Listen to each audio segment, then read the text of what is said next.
Hello guys, welcome to channel literature inside தமிழில். இன்னைக்கு நம்ம பார்க்க போற summary doctor Faustus. Author name Christopher Marlowe. இவங்க 1564 to 1593 வரை வாழ்ந்த 16th செஞ்சுரியை சார்ந்த ஒரு ஃபேமஸ் டிராமட்டிஸ்ட் அண்ட் ஆல்சோ யூனிவர்சிட்டி விட்ஸ்ல ஒருத்தராகவும் கருதப்படுறாரு. இவர் நிறைய பிளேஸ் எழுதியிருக்காரு, அதெல்லாம் மோஸ்ட்லி ட்ராஜடிஸாக தான் அமைஞ்சிருக்கு. அவருடைய ஒர்க்ஸ் என்னென்னு பார்த்துடலாம். Tamburlaine the great part 1 and 2, the Jew of Malta, Edward 2. இப்போ நம்ம பார்க்க போற டாக்டர் ஃபாஸ்டர்ஸ். இவர் ஒரு போமோ எழுதியிருக்காரு, hero and Leander. It's a incomplete போம். Now let's get into the play. But அதுக்கு முன்னாடி நம்ம சேனல்ல ஃபர்ஸ்ட் டைம் பாக்குறீங்கன்னா மறக்காம சப்ஸ்கிரைப் பண்ணிக்கோங்க, உங்க ஃப்ரெண்ட்ஸ்க்கும் சஜஸ்ட் பண்ணுங்க. இப்போ இந்த பிளேயுடைய மேஜர் கேரக்டர்ஸ் பார்த்துடலாம். டாக்டர் ஃபாஸ்டர்ஸ், இவர் தான் ப்ரோட்டகானிஸ்ட். இவர் ஒரு பிரில்லியன்ட் ஸ்காலர். தன்னுடைய சோலை டெவிலுக்கு செல் பண்ணிடுவாரு. வாக்னர் டாக்டர் ஃபாஸ்டர்ஸ் உடைய சர்வெண்ட். வால்டஸ் அண்ட் கார்னலியஸ், இவங்க ரெண்டு பேரும் தான் டாக்டர் ஃபாஸ்டர்ஸ் உடைய ஃப்ரெண்ட்ஸ் அண்ட் அவருக்கு பிளாக் மேஜிக்கை கத்து கொடுத்ததும் இவங்க தான். மெஃபிஸ்டோஃபெலிஸ், இது ஒரு டெவில், டாக்டர் ஃபாஸ்டர்ஸ்க்கு சர்வெண்டா இருக்கும். மற்ற கேரக்டர்ஸ் எல்லாம் good angel, evil angel, emperor, the pope, அப்புறம் ஓல்டு மேன். இந்த ஓல்டு மேன் அடிக்கடி வந்து ஃபாஸ்டர்ஸை வார்ன் பண்ணுவாரு, நீ ரிப்பென்ட் பண்ணு, நீ பண்றது தப்புன்னு. Now let's get into the play. First chorus வராங்க, ஃபாஸ்டர்ஸை பத்தி இன்ட்ரோ கொடுக்குறாங்க. ஃபாஸ்டர்ஸ் ஜெர்மனில ரோட்ஸ் அப்படிங்கிற இடத்துல பிறந்திருக்காரு. அவருக்கு டாக்டர் பட்டம் கிடைச்சிருக்கு. அவர் நிறைய ஃபீல்ட்ல பெரிய ஸ்காலரா இருந்திருக்காரு. பட் இப்போ அவருடைய இன்ட்ரெஸ்ட் பிளாக் மேஜிக்கை கத்துக்கணும் அப்படின்னு நினைக்கிறாரு. அதாவது பில்லி, சூன்யம் இதெல்லாம் கத்துக்கணும் அப்படின்னு நினைக்கிறாரு. பிளாக் மேஜிக் மேல அவருக்கு ஒரு இன்ட்ரெஸ்ட் வந்திருக்கு. அடுத்ததா ஃபாஸ்டர்ஸுடைய சாலிலாக்கி, அதாவது தனக்கு தானே பேசிக்கிறாரு. என்ன படிக்கலான்னு யோசிக்கிறாரு. நான் தான் நிறைய படிச்சிட்டேனே, ஓகே டாக்டர் ஆகலாமான்னு யோசிக்கிறாரு. அப்போதான் நிறைய சம்பாதிக்க முடியும்னு யோசிக்கிறாரு. அப்புறம் அதுவும் ரிஜெக்ட் பண்ணிடுறாரு. லா படிக்கலாமான்னு யோசிக்கிறாரு. அப்போ அதுவும் வேண்டாங்கிறாரு. ஸ்பிரிச்சுவல் லைன்ல போகலாம், பைபிள் எடுத்து படிக்கலாம் அப்படின்னும் போது இல்ல ஆல்ரெடி நான் அதை படிச்சிட்டேனே அப்படின்னு யோசிக்கிறாரு. இப்படி ஒவ்வொரு புக்கா அவர் ரிஜெக்ட் பண்ணிட்டே வராரு. இப்போ பிளாக் மேஜிக்கான புக்கை பாக்குறாரு. நீக்ரோமென்சி மேல அவருக்கு இன்ட்ரெஸ்ட் வருது. அந்த புக் ரொம்ப வித்தியாசமா இருக்கு. ஸோ அந்த பிளாக் மேஜிக்கை கத்துக்கணும். அப்படி கத்துக்கிட்டா என்ன வேணா, நம்ம என்ன நினைக்கிறோமோ எல்லாத்தையும் பண்ணலாம் அண்ட் ஆல்சோ நிறைய பணமும் நமக்கு கிடைக்கும் அப்படின்னு யோசிச்சிட்டே இருக்காரு. இந்த சமயத்துல ஃபாஸ்டர்ஸ் உடைய சர்வெண்ட் வாக்னர் வந்து உங்களை பார்க்க ரெண்டு பேர் வந்திருக்காங்கன்னு இன்ஃபார்ம் பண்றாரு. ஃபாஸ்டர்ஸை பார்க்கறதுக்கு வால்டஸும் கார்னலியஸும் வந்திருக்காங்க. இவங்க ரெண்டு பேரும் ஃபாஸ்டர்ஸ் உடைய ஃப்ரெண்ட் அண்ட் இவங்க ரெண்டு பேரு தான் பிளாக் மேஜிக்கை நீ கத்துக்கோ அப்படின்னு ஃபாஸ்டர்ஸை புஷ் பண்ணுது. உடனே அந்த இடத்துல குட் ஏஞ்சலும் பேட் ஏஞ்சலும் அப்பியர் ஆகுறாங்க. குட் ஏஞ்சல் சொல்லுது, ஃபாஸ்டர்ஸ் இதெல்லாம் நீ பண்ணாத, கடவுளுடைய கோபத்துக்கு ஆளாயிடாத, இது கடவுளுக்கு சுத்தமா பிடிக்காது, நீ கடவுளுடைய பிள்ளையாவே இரு, போய் பைபிளை படி அப்படின்னு சொல்லுது. பட் பேட் ஏஞ்சல், ஃபாஸ்டர்ஸ் நீ பிளாக் மேஜிக் கத்துக்கோ, இந்த மந்திரம் தந்திரம் இதெல்லாத்தையும் தெரிஞ்சுக்கிட்டனா நீ என்ன வேணாம் பண்ணலாம், நீ தைரியமா இந்த பிளாக் மேஜிக்கு கத்துக்கோ அப்படின்னு என்கரேஜ் பண்ணுது. இப்ப ஃபாஸ்டர்ஸ் நினைக்கிறாரு, நான் கண்டிப்பா பிளாக் மேஜிக்கை கத்துக்க போறேன், நான் நிறைய சம்பாதிப்பேன், ஒரு டெவில வர வச்சு அதை எனக்கு சர்வ் பண்ற மாதிரி சர்வெண்டா வச்சுக்குவேன் அப்படின்னு சொல்லிட்டு வால்டஸையும் கார்னலியஸையும் பார்க்க போறாரு.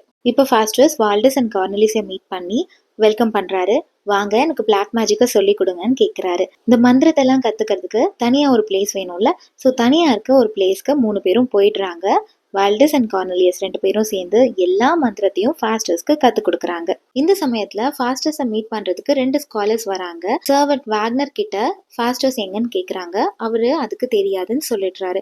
உனக்கு எப்படி தெரியாம இருக்கும், உனக்கு தெரிஞ்சிருக்கும், நீ கண்டிப்பா சொல்லிதான் ஆகணும்னு புஷ் பண்ணி கேட்டதால அவரு சொல்லிடுறாரு, வீட்டுக்கு வால்டஸும் கார்னலியஸும் வந்திருக்காங்க, 2 பேர்கிட்டையும் ஃபாஸ்டர்ஸ் பேசிட்டு இருக்காரு அப்படின்னு சொன்ன உடனே அவங்களுக்கு ஷாக் ஆயிடும். ஏன்னா அந்த லொக்காலிட்டியில சுத்தி இருக்கவங்க எல்லாருக்கும் தெரியும் வால்டஸும் கார்னலியஸும் பிளாக் மேஜிக் பண்றவங்க அப்படின்னு. ஸோ இவங்களுக்கு ஏதோ தப்பா படுது. ஃபாஸ்டர்ஸ் பிளாக் மேஜிக் கத்துக்க போறாரோ அப்படிங்கிற ஒரு டவுட்ல கண்டிப்பா இதை ப்ரீஸ் கிட்ட நம்ம இன்ஃபார்ம் பண்ணியே ஆகணும்னு சொல்லி 2 ஸ்காலர்ஸும் இந்த விஷயத்த ப்ரீஸ் கிட்ட இன்ஃபார்ம் பண்றதுக்கு போயிடுறாங்க. இப்போ ஃபாஸ்டர்ஸ் பிளாக் மேஜிக்கை கத்துக்கிறாரு, எல்லா மந்திரத்தையும் கத்துக்கிட்டாரு. இப்போ அவரு செயல்படுத்த போறாரு. மந்திரத்தை சொல்லி ஒரு டெவில கூப்பிடுறாரு. திடீர்னு ஒரு டெவில் அப்பியர் ஆகுது, ரொம்ப அக்லியா, பார்க்கவே பயங்கரமா இருக்கு. அந்த டெவில் பேரு மெஃபிஸ்டோஃபெலிஸ். அந்த டெவில பார்த்த உடனே ஃபாஸ்டர்ஸ்க்கு ஒரு மாதிரி ஆயிடுது. நீ என்ன இப்படி இருக்க, அக்லியா இருக்க, நீ உடனே போயிட்டு நல்ல அழகா ஒரு ப்ரீஸ்ட் மாதிரி அழகா ட்ரெஸ் பண்ணிட்டு வான்னு ஆர்டர் பண்றாரு. உடனே இந்த டெவிலும் போயிடுது. ஃபாஸ்டர்ஸ்க்கு பயங்கர ஆச்சரியம், என்னடா ஒரு டெவில் நம்ம சொல்ற விஷயத்த வந்து கேக்குதே அப்படின்னு அவருக்கு செம்ம சந்தோஷம் ஆயிடுது. பிளாக் மேஜிக் இவ்வளவு பவர்ஃபுல்லா அப்படின்னு யோசிக்கிறாரு. இப்போ மெஃபிஸ்டோஃபெலிஸ் நல்லா அழகா ட்ரெஸ் பண்ணிட்டு வந்து சொல்லு ஃபாஸ்டர்ஸ், உனக்கு என்ன வேணும், எதுக்காக என்ன கூப்பிட்டா அப்படின்னு கேக்குது. அதுக்கு ஃபாஸ்டர்ஸ், நீ எனக்கு சர்வெண்டா இருக்கணும், நான் என்ன சொன்னாலும் கேட்கணும், எனக்கு வேண்டியதெல்லாம் செய்யணும், எப்பவுமே என்னை ஹாப்பியா வச்சிருக்கணும். நீ எனக்கு சர்வ் பண்ண, எனக்கு சர்வெண்டா இரு அப்படின்னு சொல்றாரு. இது கேட்ட மெஃபிஸ்டோஃபெலிஸ், உனக்கு சர்வெண்டா இருக்க என்னால முடியாது. நான் லூசிஃபருடைய சர்வெண்ட். லூசிஃபருடைய பெர்மிஷன் இல்லாம எதுவுமே என்னால செய்ய முடியாது அப்படின்னு சொல்லுது. அதுக்கு ஃபாஸ்டிவஸ், லூசிஃபர் சொல்லி தானே இங்க நீ வந்த, அப்புறம் ஏன் இந்த மாதிரி சொல்றேன்னு கேக்குறாரு. உடனே மெஃபிஸ்டோஃபெலிஸ், அப்படியெல்லாம் கிடையாது. யாரு சாத்தான புகழ்றாங்களோ, கடவுளை விட்டுட்டு சாத்தான புகழ்ந்து எங்களை கூப்பிடுறாங்களோ, பெர்மிஷனே இல்லாம உடனே அந்த இடத்துக்கு நாங்க வந்துருவோம். அந்த பர்சனுடைய சோலை நாங்க பிடிச்சுக்குவோம் அப்படின்னு சொல்லுது. அப்புறம் ஃபாஸ்டர்ஸ் மெஃபிஸ்டோஃபெலிஸ் கிட்ட நிறைய கொஸ்டின்ஸ் கேட்கிறாரு. லூசிஃபரும் ஒரு காலத்துல ஏஞ்சலா தானே இருந்தது, அப்புறம் ஏன் சாத்தானா மாறினீங்கன்னு கேட்கிறாரு. அதுக்கு மெஃபிஸ்டோஃபெலிஸ், ப்ரைடால தான் நாங்க இந்த மாதிரி ஆயிட்டோம் அப்படின்னு சொல்லுது. அப்புறம் ஃபாஸ்டர்ஸ், நீங்க எங்க இருப்பீங்க அப்படின்னு கேட்கிறாரு. அதுக்கு நாங்க ஹெல்ல இருப்போம் அப்படின்னு சொல்லுது மெஃபிஸ்டோஃபெலிஸ். ஃபாஸ்டர்ஸ் அவருக்கு இருக்கிற நிறைய கொஸ்டின்ஸ், சந்தேகங்களை எல்லாத்தையுமே கேட்கிறாரு. அதுக்கு எல்லாத்துக்குமே மெஃபிஸ்டோஃபெலிஸ் பொறுமையா பதில் சொல்லிட்டு இருக்கு. இப்போ ஃபாஸ்டர்ஸ் மெஃபிஸ்டோஃபெலிஸ் கிட்ட, உனக்கு சோல் தானே வேணும், ஓகே என்னுடைய சோலை எடுத்துக்கோ, பட் அதுக்கு பதிலா 24 இயர்ஸ்க்கு நீ எனக்கு சர்வெண்டா இருக்கணும். நான் கேட்கறது எல்லாத்தையும் கொடுக்கணும். நான் என்ன சொன்னாலும் கேட்கணும். இந்த உலகத்தை இருளவை அப்படின்னா நீ செய்யணும். என்ன சொன்னாலும் கேட்கணும். எனக்கு ஒபீடியண்டா இருக்கணும். அப்படி நீ இருந்தேன்னா 24 இயர்ஸ் கழிச்சு என்னோட சோலை நீ எடுத்துக்கலாம். என்னுடைய சோலை நான் லூசிஃபருக்கு கொடுத்துடுறேன் அப்படின்னு சொல்றாரு. இதை கேட்டோன்னே மெஃபிஸ்டோஃபெலிஸ்க்கு சந்தோஷமாயிடுது. ஓகே, நான் லூசிஃபர் கிட்ட போயிட்டு இதை பத்தி பேசிட்டு வரேன் அப்படின்னு அந்த இடத்த விட்டு மெஃபிஸ்டோஃபெலிஸ் போயிடுது. இந்த சமயத்துல ஃபாஸ்டர்ஸ்க்கு மனசுக்குள்ள ஒரே போராட்டம். நம்ம செய்யறது தப்பா சரியா, இது எப்படி முடியும் அப்படின்னு ரொம்ப கன்ஃபியூஸ்டா இருக்காரு. அப்புறம் அவர் தன்னைத்தானே சமாதானப்படுத்திக்கிறார். ஆமா போ, இத்தனை வருஷம் கடவுளை வணங்கி எனக்கு என்ன கிடைச்சது, நம்ம என்ன அடைஞ்சிட்டோம், இனி நான் லூசிஃபரை தான் வணங்க போறேன் அப்படின்னு சொல்லி முடிவெடுக்கிறாரு. இந்த சமயத்துல குட் ஏஞ்சலும் பேட் ஏஞ்சலும் வராங்க. குட் ஏஞ்சல் சொல்லுது, வேண்டாம் ஃபாஸ்டர்ஸ், நீ பண்றது அன்ஹோலி ஹார்ட், இது கடவுளுக்கு பிடிக்காது, இதை விட்டுட்டு நீ போய் மன்னிப்பு கேளு, கடவுள்கிட்ட பாவ மன்னிப்பு கேளு, அவர் கண்டிப்பா உன்னை மன்னிச்சிடுவாரு அப்படின்னு சொல்லுது. பட் பேட் ஏஞ்சல், ஏன் ஃபாஸ்டர்ஸ் தாங்குற, நீ தான் முடிவு எடுத்துட்டல, நீ இதை ப்ரொசீட் பண்ண அப்படின்னு சொல்லுது. கரெக்டா இப்படி போடிட்டே இருக்கும் போது மெஃபிஸ்டோஃபெலிஸ் வந்தாச்சு. இப்போ ஃபாஸ்டர்ஸ் கேட்குறாரு, உன்னோட லீடர் லூசிஃபர் என்ன சொல்லுச்சு அப்படின்னு. அதுக்கு மெஃபிஸ்டோஃபெலிஸ், என்னோட லீடர் ஓகே சொல்லிட்டாரு, நான் 24 இயர்ஸ் உனக்கு சர்வெண்டா இருக்கேன், பட் அதுக்கப்புறம் உன்னுடைய சோலை கண்டிப்பா நீ எங்களுக்கு கொடுத்துடணும் அப்படின்னு. அதுக்கு ஃபாஸ்டர்ஸ், நான் தான் ப்ராமிஸ் பண்ணிட்டேனே, கண்டிப்பா என்னுடைய சோலை உனக்கு கொடுத்துருவேன் அப்படின்னு சொல்றாரு. அதுக்கு சும்மா ப்ராமிஸ்லாம் கிடையாது, நீ எங்களுக்கு ஒரு அக்ரிமெண்ட் எழுதி கொடுக்கணும், அதுவும் அந்த அக்ரிமெண்ட்டை உன்னுடைய ரத்தத்தினாலே எழுதி கொடுக்கணும் அப்படின்னு சொல்லுது. இது கேட்ட உடனே ஃபாஸ்டர்ஸ் ஒரு மாதிரி ரெஃப்யூஸ் பண்றாரு. அவர் ரெஃப்யூஸ் பண்றாரு அப்படின்னு தெரிஞ்ச உடனே மெஃபிஸ்டோஃபெலிஸ், நீ இதுக்கு தயங்கினா நான் திரும்பவும் என்னுடைய ஹெல்லுக்கே போயிடுவேன், உன் கூட எல்லாம் என்னால இருக்க முடியாதுன்னு சொல்லுது. இது கேட்டவொன்னா ஃபாஸ்டர்ஸ், கையோ இது போயிடுச்சுன்னா நம்மளால எதுவும் பண்ண முடியாதேன்னு, இல்ல போகாத, நீ என்ன கேட்குறியோ அதை மாதிரியே நான் பண்ணி கொடுக்குறேன்னு சொல்லி உடனே தன்னுடைய கையை அறுத்துக்கிறாரு. பிளட்ல எழுத ஆரம்பிக்கிறாரு.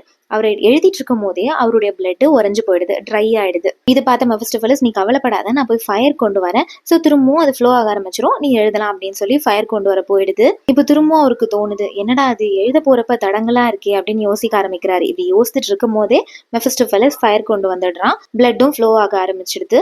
அந்த அக்ரிமெண்ட் ஃபுல்லா எழுதி முடிச்சுட்டு சைனும் போட்டுடுறாரு. பட் அவர் அந்த அக்ரிமெண்ட் எழுதும் போது அவருக்கு அந்த ரூம்ல நிறைய சைன்ஸ் எல்லாம் தெரியும், நீ இந்த இடத்த விட்டு போயிடு அப்படின்னு. அதெல்லாம் கடவுள் அவருக்கு காட்டுற அறிகுறிகள். பட் அது எல்லாத்தையும் இக்னோர் பண்ணிட்டு ஃபாஸ்டர்ஸ் அந்த அக்ரிமெண்ட்டை எழுதி முடிச்சிருவாரு. எழுதி முடிச்ச உடனே ஃபாஸ்டர்ஸ் திரும்பவும் டென்ஷன் ஆகுறாரு. நம்ம பண்றது சரியா அப்படின்னு அவருக்கு டவுட் வருது. திரும்பவும் கன்ஃபியூஸ் ஸ்டேட்கே போயிடுறாரு. இதை பார்த்த மெஃபிஸ்டோஃபெலிஸ் இவனை சும்மா விடக்கூடாதுன்னு சொல்லி உடனே நிறைய டெவில்ஸை வர வச்சிடுது. அவங்க அழகா கிங் மாதிரி ஃபாஸ்டர்ஸ்க்கு ட்ரெஸ் எல்லாம் பண்ணி பயங்கர டான்ஸ் ஆடி பாட்டெல்லாம் பாடி ஃபாஸ்டர்ஸை சந்தோஷப்படுத்துறாங்க. நிறைய கிஃப்ட்ஸ் எல்லாம் கொடுக்குறாங்க.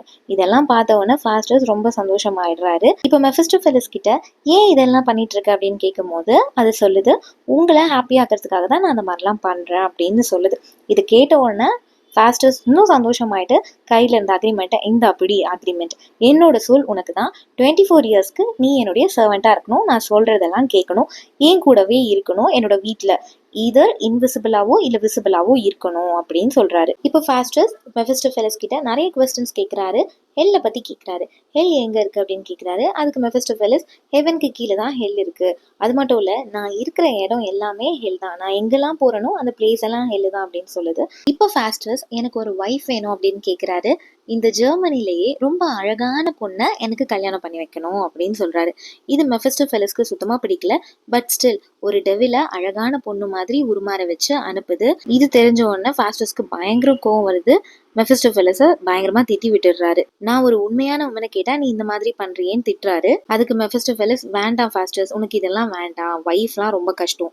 If you want sleep with a girl I will do it, but wife marriage இதை பத்தியெல்லாம் பேசாத. இன்ஸ்டெட் நான் உனக்கு நிறைய புக்ஸ் தரேன், நீ இன்னும் நிறைய சக்தி படைச்சவனா மாறணும், அதுக்கு உண்டான புக்ஸ் எல்லாம் உனக்கு கொடுக்குறேன்னு சொல்லி அவரை டைவர்ட் பண்ணுது. பிகாஸ் ஒருவேளை அவர் மேரேஜ் பண்ணிட்டு அந்த பொண்ணு மூலமா இவர் மனசு மாறிட்டா என்ன பண்றது அப்படிங்கிற பயம் மெஃபிஸ்டோஃபெலஸ்க்கு. ஸோ நிறைய புக்ஸ் எல்லாம் அவருக்கு கொடுத்து அவரை டைவர்ட் பண்ணிடுது மெஃபிஸ்டோஃபெலஸ். இப்போ வேக்னர் நமக்கு இன்ஃபார்ம் பண்றாரு, ஃபாஸ்டர்ஸ் அஸ்ட்ரானமி பத்தி தெரிஞ்சுக்கிறதுக்காக டிராகன் மாதிரியான ஒரு சேரியட்ல பிளானட்ஸை சுத்தி பார்க்க போயிருக்காரு. பிளானட்ஸை பத்தி எல்லாம் தெரிஞ்சிட்டதுக்கு அப்புறம் உலகத்தையே சுத்தி பார்க்க போயிருக்காருன்னு சொல்றாரு. இப்போ எல்லாம் சுத்தி பார்த்து பூமிக்கு வந்தாச்சு. ஃபாஸ்டர்ஸ் அண்ணாந்து ஸ்கையை பார்க்கும் போதெல்லாம் அவருக்கு கில்ட்டியா இருக்கு, ரொம்ப கஷ்டமா ஃபீல் பண்றாரு. ஒருவேளை நம்ம பண்றதெல்லாம் தப்போ, கடவுள் நம்மளை மன்னிக்க மாட்டாரு, நம்ம கடவுளுக்கு விரோதமா இருக்கோமோ, நம்ம பாவப்பட்டவனா ஆயிட்டோமோ, இனிமேல் நம்மளை யாரும் சேவ் பண்ண மாட்டாங்களே அப்படின்ற மாதிரி எல்லாம் அவருக்கு ரொம்ப கில்ட்டியா ஃபீல் ஆகுது. ஃபாஸ்டர்ஸ் கொஞ்சம் விலக்கி போற மாதிரி தெரிஞ்ச உடனே இந்த மெஃபிஸ்டோஃபெலஸ் வாய்ஸ் ரைஸ் பண்ணி அவரை பயம்புறுத்துற மாதிரி தொனியில பேச ஆரம்பிச்சிடும். இந்த மாதிரி எல்லாம் பண்ணக்கூடாது ஃபாஸ்டர்ஸ்னு. அதை கேட்ட உடனே ஃபாஸ்டர்ஸும் அடங்கி போயிடுறாரு.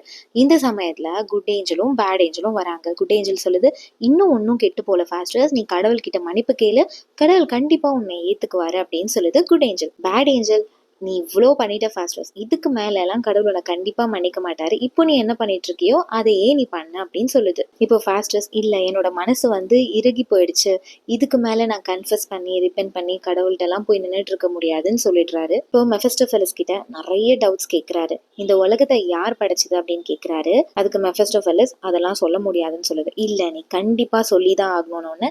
இல்ல யார் படைச்சதுன்னு சொன்னா அந்த வேர்டு என்னுடைய அரசனுக்கு, தட் இஸ் லூசிஃபருக்கு எதிரானதுன்னு சொல்லுது. டெவில்ஸோட வாயில இருந்து கடவுள் அப்படிங்கிற வார்த்தை வராம இருக்கு. மெஃபிஸ்டோஃபெலஸ் இப்போ ஃபாஸ்டர்ஸ்ட, நீ ஹெல்ல பத்தி தான் யோசிக்கணும் ஃபாஸ்டர்ஸ், இதுக்கு மேல நீ கடவுளை பத்தியோ ஹெவனை பத்தியோ எல்லாம் யோசிக்க கூடாது, உன்னால இதுக்கு மேல பாவ மன்னிப்பெல்லாம் கேட்க முடியாது அப்படின்னு சொல்லிடுது. பட் ஃபாஸ்டர்ஸ் அடிக்கடி கன்ஃபியூஸ் ஆகுறாரு, நம்ம பண்றது தப்பா சரியா அப்படின்னு. அந்த சமயத்துல எல்லாம் குட் ஏஞ்சலும் பேட் ஏஞ்சலும் இன்னும் அவரை கன்ஃபியூஸ் ஸ்டேட்குள்ள உள்ளாக்கிடுவாங்க. இது இப்படியே போயிட்டு இருக்கிறதால டைரக்டா ஒரு நாள் லூசிஃபரே வந்துடுறான். லூசிஃபர் பார்க்க பயங்கரமா இருக்கான். ஃபாஸ்டர்ஸ் ரொம்ப பயப்படுறாரு. இப்போ லூசிஃபர் பேச ஆரம்பிக்குது. இங்க பாரு ஃபாஸ்டர்ஸ், இதுக்கு மேல உன்னுடைய சோலை கடவுளால காப்பாற்ற முடியாது, உன்னுடைய சோல் எனக்கு தான், எனக்கு மட்டும்தான், இனிமேல் உனக்கு எல்லாமே நான் தான், இனிமேல் கடவுளை பத்தி எல்லாம் நீ நினைக்க கூடாது அப்படின்னு நிறைய அட்வைஸ் சொல்லுது லூசிஃபர். ஃபாஸ்டர்ஸும் சொல்றான், ஓகே இதுக்கு மேல கடவுளை பத்தி எல்லாம் நான் நினைக்க மாட்டேன் அப்படின்னு சொல்றது. இப்போ ஃபாஸ்டர்ஸ் ரொம்ப பயந்து போயிருக்காரு இல்லையா, அவரை நார்மல் ஸ்டேட்டுக்கு கொண்டு வரதுக்காக ஒரு ஷோ அங்க நடக்குது. அதாவது 7 டெட்லி சின்ஸ் எல்லாம் அங்க வர வச்சு அதை கொஸ்டின்ஸ் எல்லாம் கேட்டு அங்க ஒரு ஷோ பண்றாங்க. ஃபாஸ்டர்ஸும் அதை பார்த்துட்டு ஹாப்பி ஆயிடுறாரு. இப்போ திரும்பவும் உலகத்தையே சுத்தி பார்க்க போறேன் அப்படின்னு கிளம்புறாரு. நிறைய கண்ட்ரீஸ் சுத்தி பாக்குறாரு. இப்ப ரோமுக்கு வந்தாச்சு. ரோம்ல போப்க்கும் கார்டினல்ஸ்க்கும் ஃபீஸ்ட் அங்க போயிட்டு இருக்கும். அந்த இடத்துக்கு மெஃபிஸ்டோஃபெலஸோடைய ஹெல்ப்னால இன்விசிபிளா மாறி அந்த இடத்துக்கு போய் ஃபன் பண்றாரு. அவங்க சாப்பிட்டுட்டு இருக்கும் போது தட்டெல்லாம் தட்டி விடுறது, கையில இருந்து வைன பிடுங்குறாரு. இவருதான் இன்விசிபிளா இருக்காரு இல்லையா. ஸோ அங்க இருக்கவங்க எல்லாம் கொஞ்சம் பயப்படுறாங்க. அதுக்கப்புறம் அங்க இருந்த கிராஸ் எடுத்தே அங்க இருக்கவங்கள அடிக்க ஆரம்பிச்சிருவாரு. இது ஒரு சட்டேரிக்கலா போகும். இப்ப ஃபாஸ்டர்ஸ் உலகத்தெல்லாம் சுத்தி முடிச்சுட்டு வீட்டுக்கு வந்துருவாரு. இவரை பாக்குறதுக்காக நிறைய ஸ்காலர்ஸ் எம்பரர் எல்லாம் இவரை கூப்பிட்டு பாராட்டுவாங்க. அந்த மாதிரி ஒரு எம்பரர் இவரை தன்னுடைய பேலஸ்க்கு கூப்பிட்டு விருந்து வைக்கிறாரு. இவரை நல்லா வெல்கம் எல்லாம் பண்ணி, ஃபாஸ்டர்ஸ் நீங்க பிளாக் மேஜிக்ல ரொம்ப பெரிய ஆளுன்னு கேள்விப்பட்டேன், உங்களுடைய ஸ்கில் எல்லாம் எனக்கு காட்டுறீங்களா அப்படின்னு சொல்வாரு. உங்களுக்கு என்ன வேணுமோ சொல்லுங்க, நான் செய்யறேன் அப்படின்னு ஃபாஸ்டர்ஸும் சொல்வாரு. எனக்கு என்னுடைய முன்னோர்களை பார்க்கணும், அவங்க எவ்வளோ பெரிய கிங்டம் எல்லாம் கேப்சர் பண்ணி பவரை ஹோல்ட் பண்ணிட்டு இருந்தாங்க, எனக்கு அலெக்சாண்டர் தி கிரேட்டை பார்க்கணும் அப்படின்னு சொல்வாரு. ஃபாஸ்டர்ஸும் ஓகேன்னு சொல்லிட்டு மெஃபிஸ்டோஃபெலஸ் உடைய ஹெல்ப்னால ஸ்பிரிட்ஸை அலெக்சாண்டர் தி கிரேட்டும் பாரமோஸ் மாதிரியும் வர வச்சிருப்பாங்க. ஸோ இதை பார்த்த எம்பரர் ரொம்ப சந்தோஷம் ஆயிடுவாரு. அங்க இருக்க ஒரு நைட்டு ஃபாஸ்டர்ஸ் இதெல்லாம் பண்றதால ஃபாஸ்டர்ஸை கேலி பண்ணி சிரிச்சிட்டு இருப்பாரு. அது ஃபாஸ்டர்ஸ்க்கு பிடிக்காது. உடனே ஃபாஸ்டர்ஸ் அந்த நைட்டோட மண்டையில ஒரு கொம்பு வர வச்சிடுவாரு. அந்த நைட்டு ஒரு மாதிரி பயந்து அழற நிலைமைக்கே போயிடுவாரு. ஃபைனலா நான் இதை ஃபன்னுக்கு தான் பண்ணேன் அப்படின்னு சொல்லி அந்த கும்பையும் மறைய வச்சிடுவாரு. அப்புறம் ஒரு ஹார்ஸை ஒருத்தருக்கு $40 வித்துருவாங்க. வித்துட்டு இந்த ஹார்ஸ் தண்ணியில மட்டும் கூட்டிட்டு போகாதீங்க அப்படின்னு சொல்லிடுவாங்க. அந்த ஹார்ஸை வாங்கினவரு போயிட்டு இருக்கும் போது வழியில ஒரு ரிவர் வரும். அப்கோர்ஸ் அந்த ரிவரை கடந்து தான் போகணும். ஆர்ஸ் ரிவர்ல இறங்கும் போதே அந்த குதிரை மறைஞ்சு போயிடும். மறைஞ்சு போய் அந்த இடத்துல ஒரு பாட்டில் தான் இருக்கும். இவருக்கு என்ன பண்றதுன்னே தெரியாது. என்னடா இப்படி ஏமாத்திட்டாங்களே அப்படின்னு சொல்லி அந்த பாட்டில் எடுத்துட்டு ஃபாஸ்டஸை பார்க்க போறாரு. போகும்போதே அங்க இருக்க சர்வன்ஸ்லாம் இல்ல, ஃபாஸ்டஸ் தூங்கிட்டு இருக்காரு, அவரை பார்க்க முடியாதுன்னு சொல்லுவாங்க. ஸ்டில் இவர் ஃபாஸ்டஸை போய் பாப்பாரு. தூங்கிட்டு இருக்கிறவருடைய காலை பிடிச்சு இழுப்பாரு. பார்த்தா இவர் கையோட தனியா கால் வந்துடும். இவரு பயந்து ஓடி போயிடுவாரு. உங்க பணமும் வேண்டாம் ஒன்னும் வேண்டான்னு பயந்து ஓடிடுவாரு. அப்புறம் ஒரு நாள் டியூக் ஆஃப் வான்வோல்ட்ட போய் பார்க்க போவாரு. அங்க டச்சஸ் கிரேப்ஸ் வேணும்னு கேட்பாங்க. அது வின்டர் டைமா இருந்ததால கிரேப்ஸ் எங்கேயுமே கிடைக்காது. உடனே என்னால முடியும்னு சொல்லிட்டு ஃபாஸ்டஸ் மெஃபிஸ்டோஃபெலிஸை அதர் சைட் ஆஃப் த வேர்ல்டுக்கு அனுப்பி கிரேப்ஸை கொண்டு வர செய்வாரு. அந்த கிரேப்ஸை டச்சஸ் சாப்பிட்டு ரொம்ப சந்தோஷப்படுவாங்க. இது ரொம்ப நல்லா இருக்கு அப்படின்னு சொல்லுவாங்க. லைஃப் இப்படியே போயிட்டு இருக்கும். கிட்டத்தட்ட 24 இயர்ஸ் முடிய போகிற ஸ்டேஜ் வந்துருச்சு. இதுதான் ஃபைனல் ஆக்ட். இப்போ ஃபாஸ்டஸ் உடைய சர்வெண்ட் வேக்னர் வந்து இன்ஃபார்ம் பண்றாரு, 24 இயர்ஸ் ஆல்மோஸ்ட் முடிஞ்சிருச்சு, அவர் இருக்கிற தருவாயில இருக்காரு, எப்போ வேணா இறந்து போயிடுவாரு. ஃபாஸ்டஸ் தன்னுடைய ப்ராப்பர்ட்டி எல்லாத்தையும் எனக்கு எழுதி கொடுத்துட்டாருன்னு சொல்றாரு. தட் இஸ் அவருடைய சர்வெண்டான வேக்னருக்கு எல்லா சொத்தையும் எழுதி வச்சுட்டு இருப்பாரு. இதுக்கு நடுவுல ஒரு ஓல்ட்மேன் வந்து அடிக்கடி ஃபாஸ்டஸ்க்கு அட்வைஸ் பண்ணுவாரு. நீ பண்றது தப்பு ஃபாஸ்டஸ், ரிப்பன் பண்ணு, கடவுள்கிட்ட திரும்ப, நீ பாவ மன்னிப்பு கேளு, கடவுள் கண்டிப்பா உன்னை ஏத்துப்பாருன்னு அடிக்கடி வார்ன் பண்ணிட்டு போவாரு. ஒரு நாள் ஸ்காலர்ஸ் எல்லாம் சேர்ந்து பேசிட்டு இருக்கும் போது ஹெலன் ஆஃப் ட்ராயை பத்தி பேசுறாங்க. அவங்க ரொம்ப அழகா இருப்பாங்க, அவங்கள கொண்டு வர முடியுமான்னு கேக்குறாங்க ஸ்காலர்ஸ் எல்லாம். ஃபாஸ்டர்ஸும் ஸ்பிரிட்ஸோட ஹெல்ப்னால ஹெலன் ஆஃப் ட்ராயை கொண்டு வராங்க. ஹெலன் அவ்வளோ அழகா இருக்காங்க. அங்க இருக்கவங்க எல்லாரும் அவங்கள ரொம்பவே அட்மையர் பண்றாங்க. 24 இயர்ஸும் முடிகிற நிலைமையில இருக்கும் போது இப்பதான் ஃபாஸ்டர்ஸ்க்கு பயம் வருது.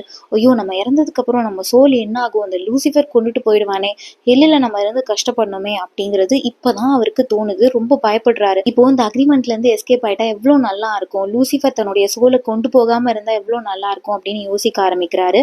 மெஃபிஸ்டோஃபெலிஸ் அவரை ரொம்ப பயமுறுத்துது. ஏன்னா 24 இயர்ஸ் முடிய போது இல்லையா, ரொம்ப பயமுறுத்துறான். நீ இந்த மாதிரி எல்லாம் பண்ணவே கூடாது ஃபாஸ்டர்ஸ்னு சொல்லி பயங்கர பயமுறுத்துறான். ஃபாஸ்டர்ஸும் ரொம்ப பயந்து போயிடுறாரு. இல்ல நான் அந்த மாதிரி எல்லாம் பண்ண மாட்டேன் அப்படின்னு. இப்போ ஃபாஸ்டர்ஸ் மெஃபிஸ்டோஃபெலிஸ் கிட்ட என்ன கேக்குறான்னா, எனக்காக திரும்பவும் ஹெலன் ஆஃப் ட்ராயை வர சொல்லு, இன்னைக்கு என்னோட லேடி லவ்வா எனக்கு ஹெலன் வேணும் அப்படின்னு கேட்குறான். அவனுக்கு தெரியும் அதுவும் ஒரு ஸ்பிரிட் தான், ஒரிஜினல் ஹெலன் கிடையாதுன்னு. ஸ்டில் ஒரு ஸ்பிரிட் கூட ரிலேஷன்ஷிப் வச்சுக்கிட்டா அதுக்கப்புறம் அவனால திரும்பவும் காட் கிட்ட போகவே முடியாது இல்லையா, ரிப்பன் பண்ண முடியாது. அதனால இப்படி ஒன்று கேட்குறான். அதையும் மெஃபிஸ்டோஃபெலிஸ் நடத்தி வைக்கிறான். திரும்ப ஓல்மேன் வந்து வார்ன் பண்ணுவாரு, என்ன ஃபாஸ்டர்ஸ் என்ன காரியம் பண்ணிட்ட நீ, இதுக்கு மேல உன்னால எதுவுமே பண்ண முடியாதுன்னு ரொம்ப பயமுறுத்துவாரு. இப்போ கடைசி தருவாயில ஃபாஸ்டர்ஸ் வந்தாச்சு. இன்னும் 1 hour தான் இருக்கு. டைம் 11 ஸ்ட்ரைக் ஆகுது. லூசிஃபர், பல்சிபப், மெஃபிஸ்டோஃபெலிஸ் 3 பேரும் வந்தாச்சு. இப்போ டாக்டர் ஃபாஸ்டர்ஸோட ஃபைனல் சாலிலாக்கி அவர் ரொம்ப புலம்புறாரு. ரொம்ப பயம் வருது அவருக்கு. ஐயோ, என்னுடைய சோல் ஒரு அனிமல்குள்ள போயிடக்கூடாதா, ஏன் ஹெல்லுக்குள்ள போகணும், அனிமல்குள்ள போயிட்டு அப்படியே காத்தோட காத்தா கரைஞ்சு போயிடக்கூடாதா அப்படின்லாம் பயங்கரமா புலம்புறாரு. இப்போ டைம் 12 ஸ்ட்ரைக் ஆகுது. இன்னும் அவருக்கு பயம் வந்துடுது.